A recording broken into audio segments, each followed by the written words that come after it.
Assalamualaikum mga ka-amers. So ngayong araw ay tuturuan ko kayo kung paano magbayad ng NBA clearance sa GCash account. So napakadali. So halimbawa meron na kayong reference number katulad niyan. So ilalagay lang natin yan sa GCash mamaya para makabayad tayo. Okay, so open natin itong GCash account natin. Okay, so ayan. So syempre maglalagin lang tayo. So medyo mahina yung net natin. Okay, so ayan. Ayan, sign in lang tayo.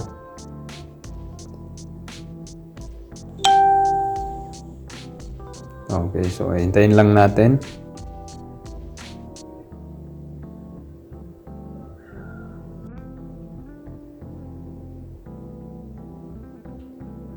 Okay, so ayan na. So, ang next na gagawin natin, so dapat meron ng laman yung GCash natin. So, ang babayaran natin is 160 pesos. So, 165 yan. So, punta lang tayo dun sa bills. So, pay bills. Then, hanapin natin kung ano yung biller name. So, NBI. Okay, type lang natin NBI. So, tap lang natin yan.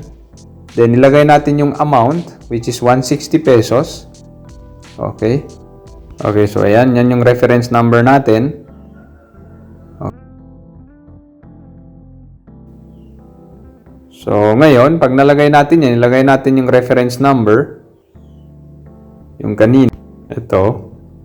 Okay, so ayan, MP4, QNC, CW, BOV. So, 0 yung nalagay natin dyan. So, ayan, check lang natin kung gagana.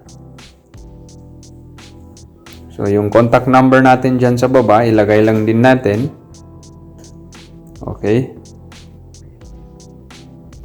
So, ayan din. Next lang natin. Okay, so confirm lang.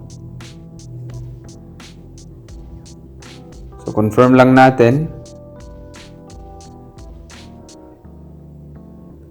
Okay, so this reference number does not exist. So, i-check natin yung reference number ulit. Okay, so ayan. So, palitan natin yung 0 ng O. Big letter na O. Ayan. Then, next lang natin. So, confirm. Okay. So, ayan. Successful na yung ating pagbayad ng ating NBA clearance. So, payment received. So, i-check natin ngayon sa website ng NBI kung okay na ba. Okay, so ayan, as you can see, paid na yung ating NBA clearance. Makikita dyan sa status niya, so paid. Okay, so ayan, through GCash. So, kung pending pa rin dyan, ibig sabihin hindi pa rin tayo nakabayad. So, kung paid na, okay na siya. So, nakabayad na tayo. Pwede na natin i-print ngayon yung ating NBA online appointment. Okay? So, yun lang yung ipapakita natin dun sa NBI. Kasama yung ating PSA, birth, at saka dalawang valid IDs.